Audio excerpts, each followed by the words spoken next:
As the slide says up here, my name is Robert Stout.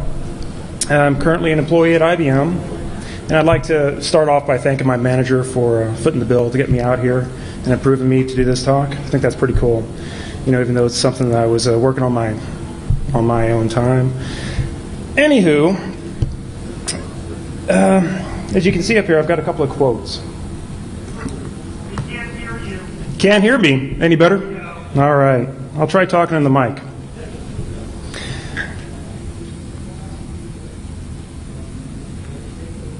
There we go. Game time. I thought I'd do something a little bit different here, try to get everyone a little excited into this. And what I came up with is the stupid ass quotes game. This first quote we got up here is the one that actually was the genesis for my desire to do this talk. Now I'd like to open up to the floor, to anyone out there, to name either the company or the author of this quote. And for the correct answer, you get one of these fabulous EFF shirts. No.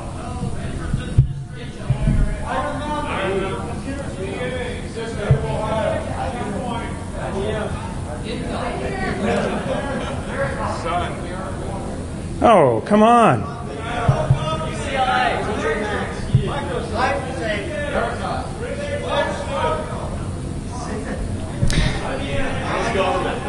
Nope, nope.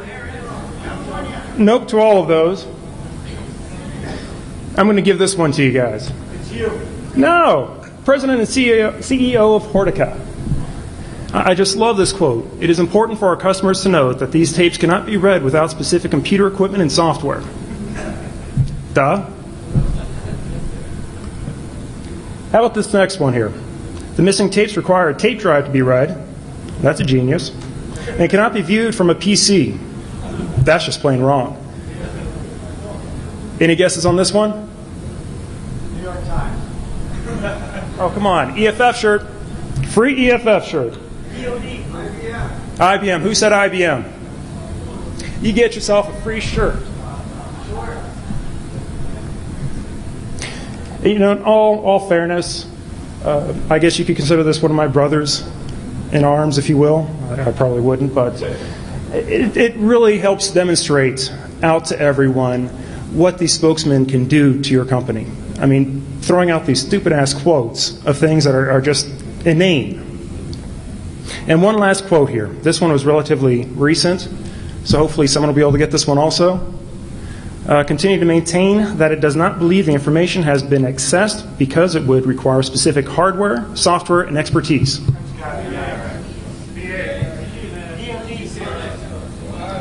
Ohio. Who said Ohio? You get yourself a free shirt, sir. And I see you are a supporter. Excellent.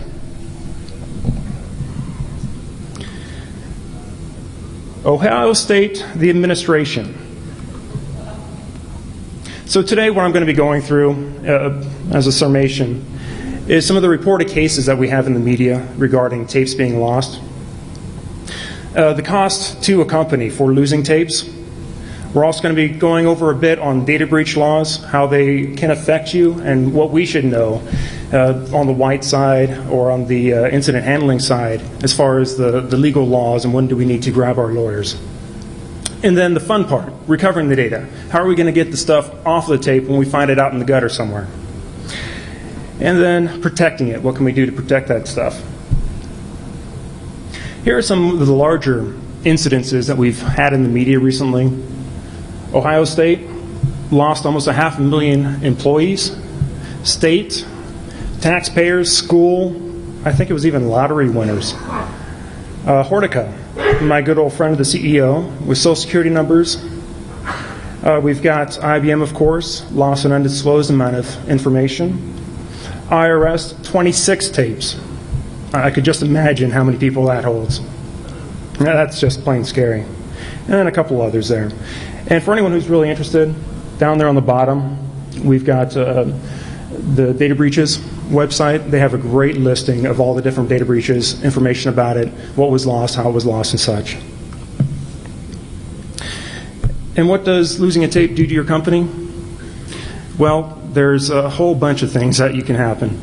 You can be looking at losing your trade secrets. If your company willingly gives up a tape, do you still own those trade secrets? That'd be a good question for a lawyer. Confidential information, financials, employee data, your SPI, sensitive personal information. That's when we start getting to the data breach laws. And then, of course, the company image, when you get the spokesman going out there saying, you need a tape drive to be able to read a tape. Civil Damages website there has a rather interesting calculator, which you can plug in different information as far as how many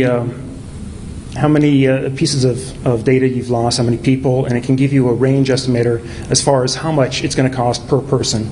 And the basic ranges that they give out there is you can expect to spend between $1,000 and $21,000 per person, at least here in the States. For a case in point, especially with the costs, Akron Beacon Journal, I got these quotes out of. As you can see, Ohio State has spent at least $700,000 to implement some identity protection for the state employees alone. And then I personally love this one quote there. The state tape was stolen on June 10th from an unlocked car of an intern who, quote, directly out of the article, who quoted a person from the administration who had been designated to take the backup device home as part of a standard security procedure. What can you say about that? If that's your security procedure.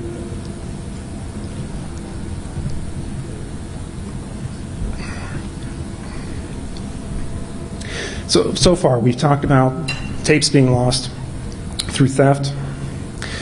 During transit, the IBM tapes bounced off of the back of a carrier, third party. No fault to IBM. It was just a bad human error from a third party. But what about the discarded tapes? What happens to those tapes when you're done using them in your corporation? What do you do with them? Do you burn them? Excellent. Let's see, who are those folks that take care of the environment, the EPA? They're going to be talking to you here pretty soon. And I'll be showing you why, too. Shred them, that's an excellent way. Degauss them, destroy them. But you'd be surprised how many people eBay them. Corporate auctions. And then dumpster diving. If no one has ever done dumpster diving before, you got to try it at least once. So a case study here. I've got a big fat library at home. A nice, gorgeous Storage Tech Timberwolf. Beautiful, I love it. It's fun. Old school, yeah, but it's fun. Good stuff to play with. Well, I bought over 100 tapes off of eBay. And then going through all these tapes, I started wondering, what is actually on these things? So I saved about 20 of those tapes, set them aside, and then just started perusing through them. As I show up here on the screen, one of the tapes was just totally screwed. It happens. Get something off of eBay, it happens. Two of them were actually for a DLT 8000. I'm kind of cheap. I still have the 7000 model. So, I can't touch it. 5 of them were short erased. That means that it was a DLT 7000 or older, so I could read the data, except someone did a short erase on it, and I'll talk about that later. And then 12 of the tapes actually contained corporate backup. Scary. That's a question I do want to ask the EFF folks. When you do purchase a tape containing corporate data, and assuming it wasn't stolen in the first place, does that mean that's truly my data now? Does that mean that I can post it out on the internet? Being someone that does have some money, I don't want to have the lawyers chewing me all up. So anyway, the question is, do you securely erase your tapes? Do you destroy them? Obviously, one gentleman out there does do them. Now getting into the legal. One of the things that I have to mention here, not a lawyer. Never want to be one and never will be. But I think for incident management perspective, it's really important for us to have a basic understanding of what the laws are like out there. So when we do encounter a situation where we are missing tapes, when we are missing data, we actually understand why we need to engage the lawyers and at what points. So, starting off at the lowest levels here for the United States, we have state laws. Of course, it all started off with California. They kind of set the path. From there, several of the states, most of the states by now, have enacted similar laws. None of them really as strict as what California has given us. But what we end up having is we have just gobs and gobs of different laws. So depending on where your tape was lost at, what data was on there, what type of person was on there, what state they were located at, it depends on what you have to tell the people. So one thing that I found during my investigation on writing up this paper was Vigilant Minds has an excellent summarization of all the laws out there. And they've given me permission to put their slide up here. Of course, no one here, even on the front row, is going to be able to see it. But what I wanted to portray to everyone here is on the last slide, there's a link out to their PDF file. But what I wanted to give you guys was the idea that they have each and every state listed across there, and then the basic breakdown of what the laws are. What are the requirements for data breach notification to the end user? And this, for us at least, I think will give us an excellent footstep, a basic idea of what's required for us when we start having to notify folks. Moving on up, we've got the federal laws. At this point, they pretty much suck. We have this thing called Safe Harbor. Once again, not a lawyer, but from my understanding is it was enacted because the EU was about to say, United States, we're not going to do business with you anymore because your laws suck. And then currently there's about 6 or so laws out on the House and Senate floor getting proposed that will hopefully pass and will give us some sort of firm foundation as far as what we have to follow across all the states. When we get down into all these laws, a lot of the folks out here, I'm sure, are working in companies that are international. So, it's one thing to realize you've got a tape that's lost here in the States with just Ohioans' data on it. I think that's a word. But what happens when all of a sudden you also have data from Brazil folks, from India, from Russia, China, the list goes on and on. At that point, you start getting really screwed. I guess that's where the lawyers get all their big money.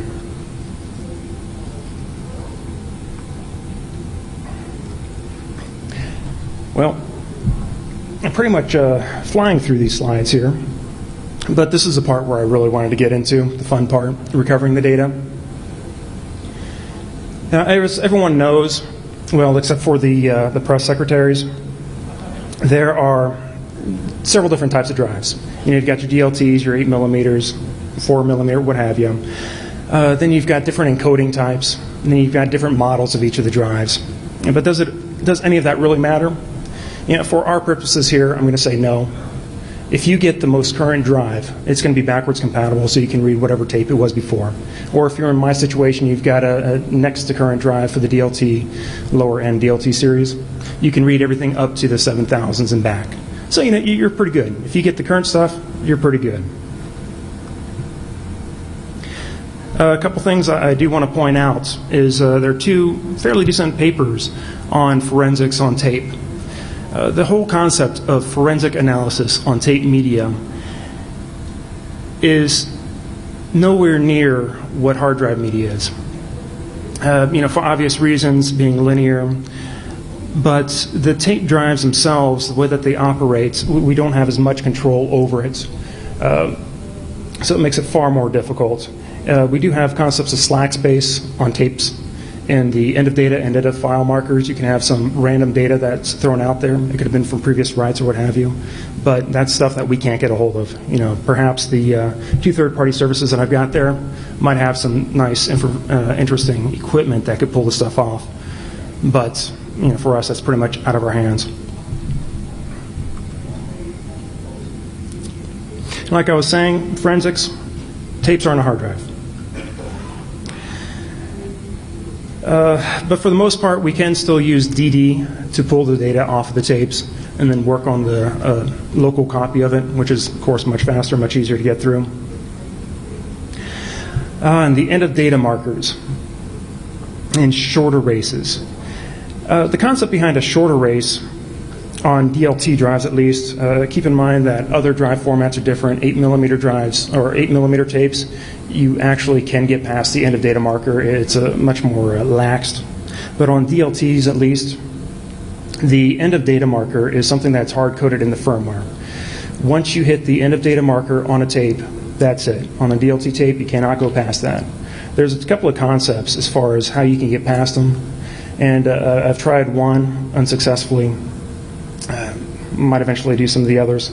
But as you can imagine, having 5 tapes at home where I can see they put an end of data marker, short erase.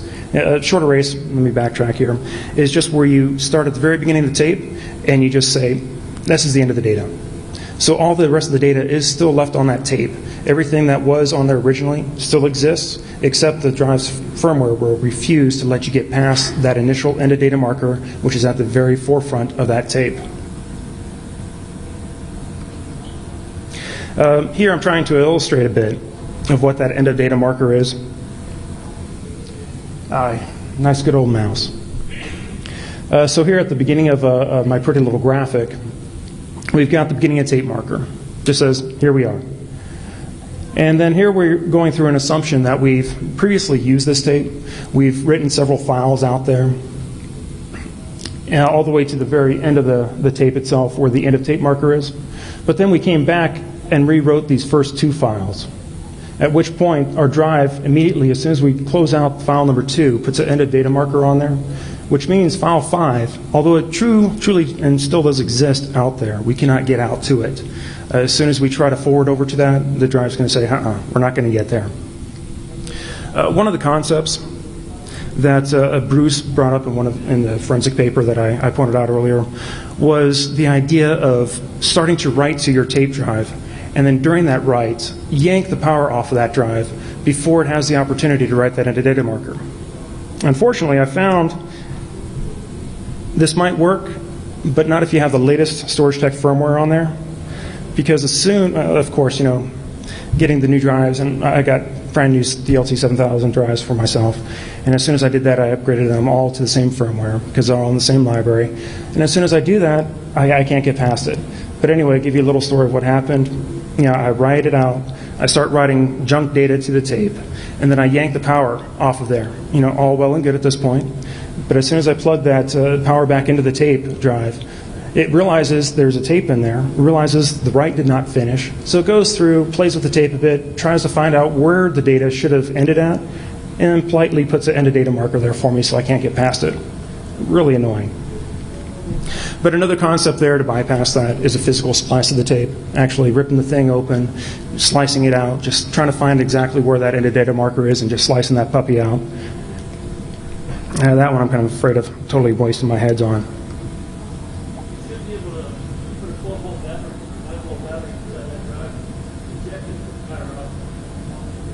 And then try to unspool it with the power off.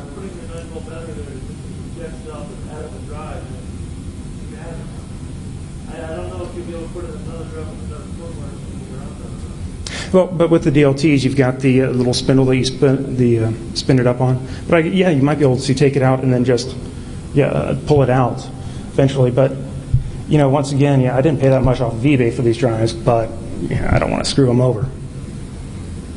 But it's a good idea. Using a maintenance tape? Yeah, I'd like to talk to you about that later. You got a sec. Basic recovery steps under Linux, really rather simple, very similar to what you're going to do under for a hard drive. A couple things different, of course, is you're going to be using the tape devices.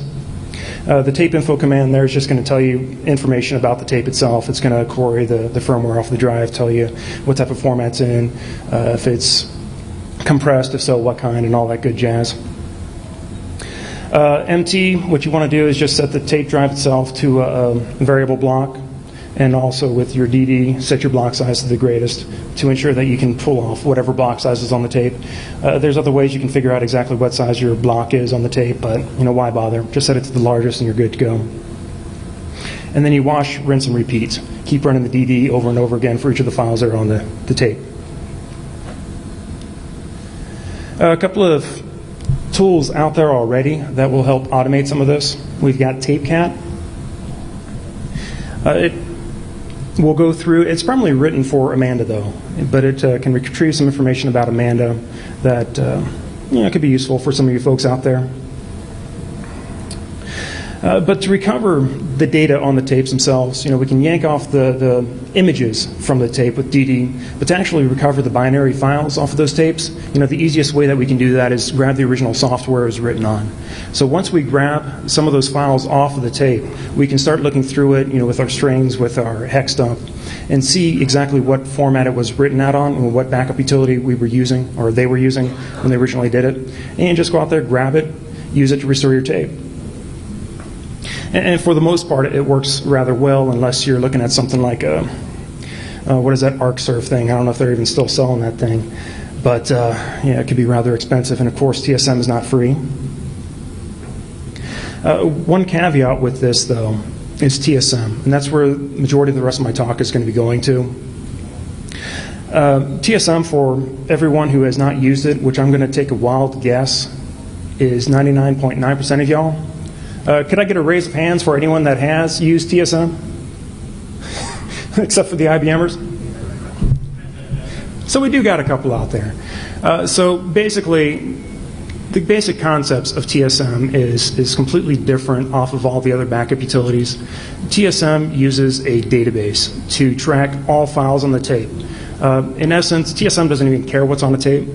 All it cares about is where the database says the data is on each of the tapes. So it'll just say, tape 3 has the 5th file, which is the file we want. But that introduces an issue when we find a TSM tape on the side of the street, or say on the highway if it bounces off of a truck. Because we can't just go out and grab TSM from our friendly egghead software place and install it to recover the tape, because TSM has no concept of importing a rogue tape.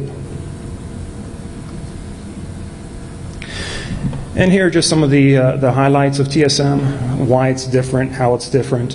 One of the unique concepts that TSM has is it's always an incremental backup. Even the very first backup you've ever done on a brand new system is considered incremental. And then from there, everything is incremental. There's no such thing as a full backup. Database is the heart. There's no import, already mentioned. And the last bullet here. It brings up an interesting twist for anyone who needs to identify what data was on a tape, say after it's lost. Because, assuming the tape was just written, then the database knows exactly what was on that tape.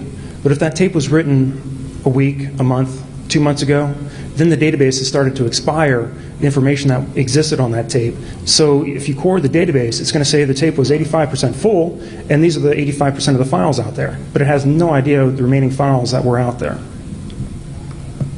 And here I'm trying to illustrate that concept. Where is my mouse? So here we go. We've got basically 2 tapes out here. On our first tape, we run through, we do a client backup of files 1 through 6. And then on the second tape, we go through and start picking up the backups again, but from files 4 through what have you. Now, making the assumption that the system only uses one set of files, only retains one set of files for the backups, TSM is going to expire the client file 4, 5, and 6 on tape 1. So if you ask the database in TSM, what files do I have on tape 1 because I just lost it and I need to know what's out there, TSM is going to say, well, you've got files 1, 2, and 3, and you have no idea that any of the other files existed on that tape. Ways you can get around that is if you happen to have a database backup from the time when the database realized it, you can restore it. Big pain in the ass. Probably not worth it. Now we're starting to break down into the TSM tape layout itself. When you start looking at a TSM tape, the first file you see on that tape is going to be the TSM label. It's written in the IBM 871 character set, which looks like goobly gosh until you convert it over to something a little more legible, say an ISO standard. At which point you can see, I've got it highlighted there, that the tape that I've got in question here that I found out of my library had a volume ID of 100.227. Going on, as we look on the next file that's on that tape, we actually start seeing some of the juicy stuff. This is where TSM actually puts the data for the files out there. Here on the slide, I'm sure the folks in the back can't see it, but a quick rundown, which we're looking at here, is we can see up here on top, the host that this file was owned by was Maya. It was a Linux x86, and it was backed up on the standard domain. And of course, down here we've got the file information. Where was it located? The file name itself. Some more TSM specific stuff. The management groups. It even tells us who is the owner of that file. The ASCII representation of the owner, which happens to be replay.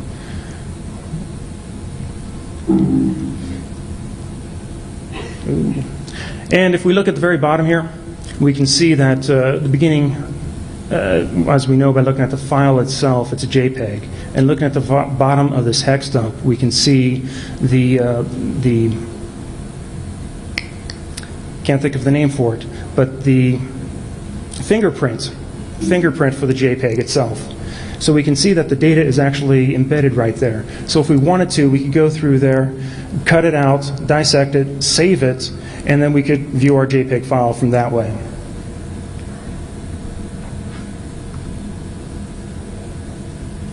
So as we can see, we can just go through the tape. We can just extract the information we want by using simple commands, dd, hexdump, strings. We can go through, manually save the files off of our tape if we wanted to.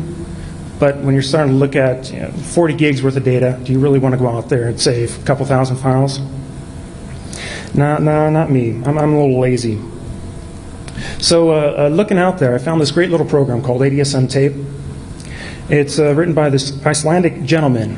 And by the way, Icelandic language is not a good thing when it comes to debuggers, especially a GNU debugger. Freaks it out really bad. But long story on that one. But anyway, the problem with ADSM tape is it's written for the predecessor to TSM, which is, of course, AdStar's ADSM, which was bought out by Tivoli, and only supported version 2 and version 3, and only runs under AIX. So, not wanting to run under AIX and having version 5 of a tape, decided we'd do a little updating for ADSM tape. And I give you TSM tape. It's available out on SourceForge. It runs under Linux and can read TSM 5.x tapes. I've, of course, only tested on 5.2. That's the only tape that I've got. It's based off of Thor Haller's ADSM tape and is under the GPL license, just as he had his. So anyone interested, go right ahead. It's out there. Go enjoy yourself. A little screenshot of the command line options you've got. All rather basic. You can either restore specific files. Say if you just want to look at the Etsy shadow file, you can just dump that bad boy right on out. It also has the ability just to audit the tape, just to go through, find all the information about each of the files, the length, the owner, the size, what have you. Here's the output from running it on the tape that we were showing you earlier. As you can see, the volume label, we get dumped out to the screen. And the first file on there is also the same file that we were looking at the hex dump of.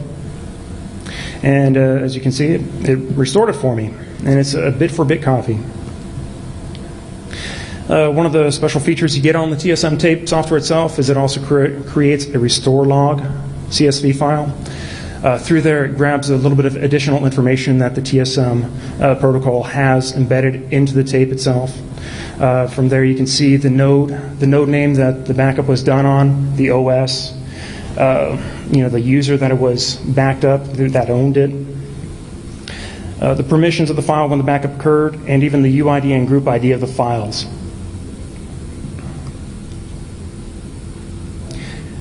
Okay, well, now getting into the mitigation portion of it. So now that we know that you can really read those tapes when they're lost, and that special equipment isn't really necessary. It's stuff you can go pick off of eBay for 50 bucks. Not a big deal. Now we're going to take a fun look at the protecting the data. First off, no-brainer. You've got to know what you've got before you can protect it. If you don't have a good inventory, no holds barred. Probably the easiest way to protect your data is doing client-side encryption, especially so for TSM. It's built in, really simple to set up, and at that point, even the ADSM administrators can't even look at your data. It's encrypted. Downside of that, of course, is if you lose your key from the client, you're screwed. You can't look at it either. So you got to have some good key management going on. And then, of course, a little plug for IBM, LTO4. Got some built-in encryption right into the tape drive itself. Easy whiz-bang, going to cost some bucks, though. Now for data destruction. You know, degaussers. I love these things. They're really cool. But this one in particular, the Eliminator 4000 FS. You know, with a name like that, it's going to kick some ass. It's going to blow everything on there. You're probably going to have little smoking chards by the time this thing runs through. I have no idea how much they cost, but the name is excellent. Other comical asides. A couple of links here. Do-it-yourself data destruction. The link has an excellent display of bash it, heat it, smelt it, microwave, shred it. And then the fine art of data protection, pulverize, then liquefy. I hear that the Brits like doing that. But my personal favorite is thermite. Now, getting back to the original comment out there in the audience regarding burning them, this is how I know that tapes make one hell of a smell. Now, thermite. I'm sure everyone is aware of it, but thermite is actually originally was used for the railroad industry. You can weld steel together with this stuff. It burns, what was it, like 2,000 or 4,000 degrees. Huge sparks, excellent. As my daughter said, anything that makes fire is cool. And I've got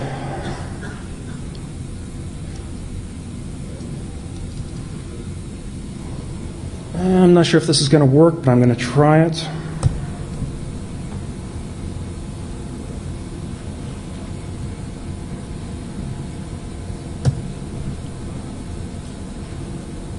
Here we go.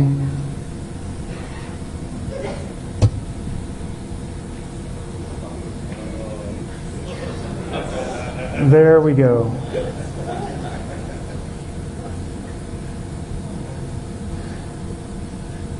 Fire. You just got to love it. Now, the ironic part of it was you could tell at the very bottom. I have a huge steel plate that was the basis of a railroad track that I was setting this on, but the very bottom tape, the very bottom of it still existed. But the rest of everything on top was just charred remnants of tape. It was excellent. But anyway, folks, that's my presentation. Thank you for suffering through me. If anyone's got any questions, please do speak up.